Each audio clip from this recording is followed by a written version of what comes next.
o juiz ele fica isento, ele fica neutro. Esse inquérito que foi designado, criado pelo Dias Toffoli e com indicação para a condução do Alexandre de Moraes, ele burla esse princípio. O Alexandre acumula a função de investigador, acusador e julgador. Esse é o problema.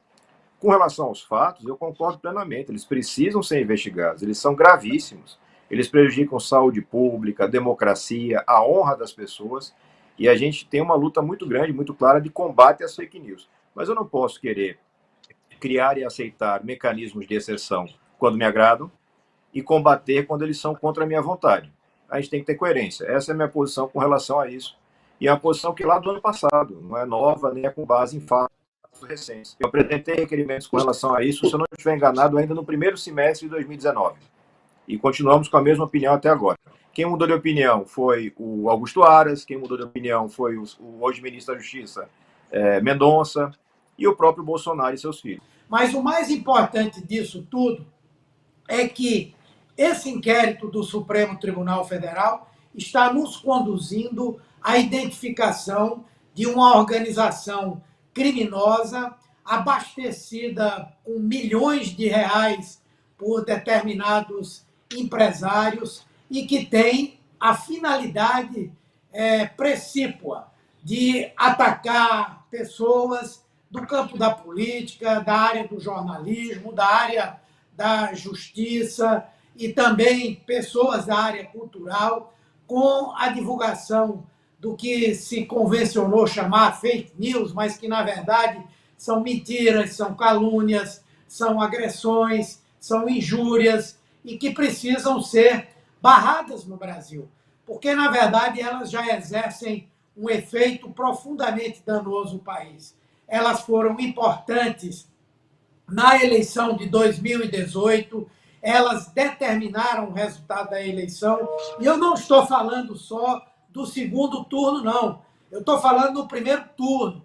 Todos os candidatos que se opunham ao candidato Jair Bolsonaro foram vítimas dessas fake news, e depois o presidente da República resolveu governar utilizando o mesmo esquema.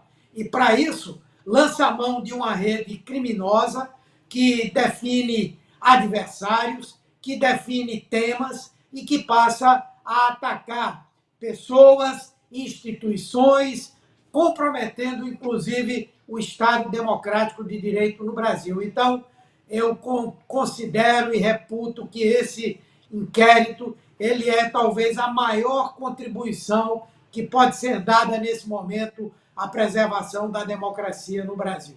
Eu tenho com a mesma opinião, continuo achando que o andamento do processo está equivocado, ainda que o mérito seja absolutamente correto.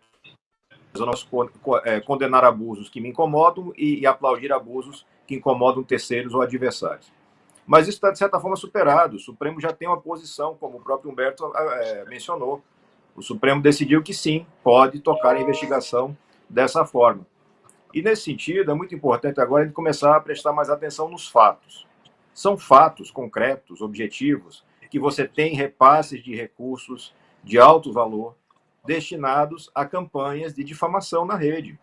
A montagem e manutenção de estruturas robóticas automatizadas para disparo e compartilhamento de mensagens, ataques a adversários, na mesma forma, elogios e elevação de hashtags que impulsionam o presidente ou seus colegas, amigos e parceiros. Isso tudo está sendo cada vez materializado.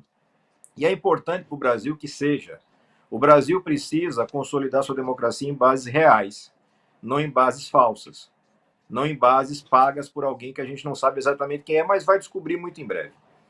Você não consegue fugir da verdade por tanto tempo. A gente vai ter que enfrentar esse fato. É importante que a gente tenha essas revelações, mas é importante também que a gente leve sempre em consideração o quanto a gente está esticando a corda da Constituição Federal. Na medida em que você começa a excepcionar fatos, a excepcionar condutas, porque essas condutas são de adversários, você corre um risco muito grande de sofrer nessa mesma moeda, muito rapidamente e muito próximo. Essa é uma grande preocupação que nós temos. Qual